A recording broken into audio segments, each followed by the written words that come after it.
বন্ধুরা, তোমরা সবাই কেমন আছো? আশা করি খুব ভালো আছো। আমিও ভালো আছি। দেখো ওয়েদারটা আবার মেঘলা করছে, বৃষ্টি হচ্ছে। এত জোরে জোরে মেঘ ডাকলে মনে হয় কত ঝড় বৃষ্টি হবে। এই দেখো গরম ভাত করেছি আজকে রান্না, রবিবারে গরম ভাত। আর এই যে পেঁপে দিয়ে ডাল করেছি, এটা আগের দিনে করা পেঁপে দিয়ে ডাল। আর সঙ্গে আছে যে বেগুন ভাজা, মোচার তরকারি, চিংড়ি মাছ দিয়ে করেছি। দেখতে পাচ্ছি চিংড়ি মাছের মোচার তরকারি।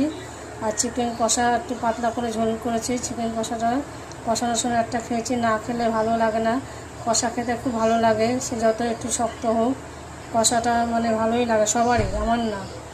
আর এই দেখুন গাটি কচু তরকারি করেছি, তা ছেলের জন্য। সোমবারে ও খাবে, আজকে মাংস খাবে। সোমবারে বা মঙ্গলবার দুদিন ওর গাটি কচু তরকারিটা হয়ে যাবে।